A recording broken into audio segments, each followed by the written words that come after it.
there, this is the Efficiency Smurf again, and in this tutorial I'll give you an introduction in efficient building placement. In the previous video we have seen how the production times are calculated, and now it's time to have a look at how we can apply what we've learned to actual placement of the buildings on the map.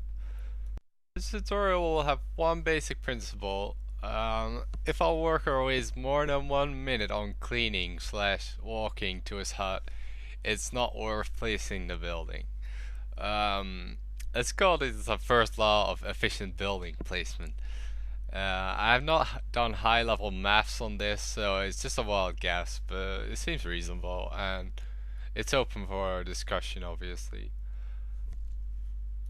Say you have a woodcutter and which has a production time of 1 minute and 30 seconds, and if a settler wastes more than a minute on walking there, it effectively halves its productiveness as opposed to a woodcutter that's really close to a storehouse.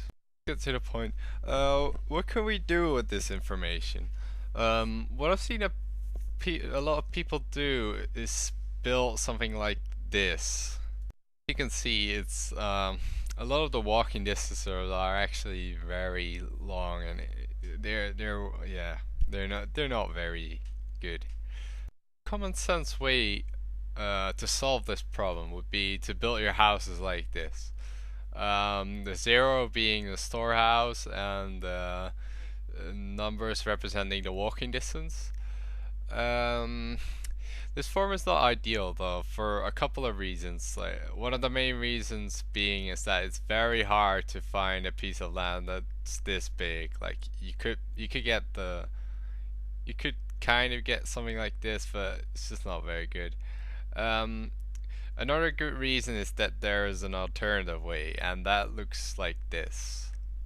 This setup has a advantage of being very flexible, and it has reduced production times compared to the common sense one. And another thing is that the numbers of 12 and 6 make for good combinations of works, but I'll explain more about that in a coming tutorial. Here are some examples of places where it's possible to build this particular pattern. There are a couple of good areas in the first and the second area of the tutorial, so you don't need to be like super high level or something to apply these examples in your own map, so that's good, I guess. Yeah, so here are some examples. This one's in the middle area, and it's actually possible to get a building like on the right bottom there, but not on the left bottom unless you have a storehouse. This one's really good as well, and it's in the first area, so you can build it straight away as soon as you have storehouses. Same goes for this one, but this one isn't that good, but it's pretty decent for a start. Yeah.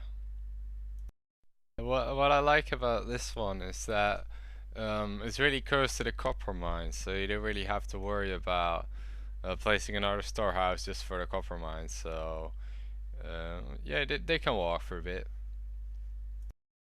Yes. One last tip: the mayor's house is really bad. Like it's massive, and there are only 3 places where it's worth building anything, and the rest is just garbage, really. Thanks for watching the video, and I hope you find this tutorial useful waste of your time. I'd also be very interested to see if people can come up with alternative building patterns.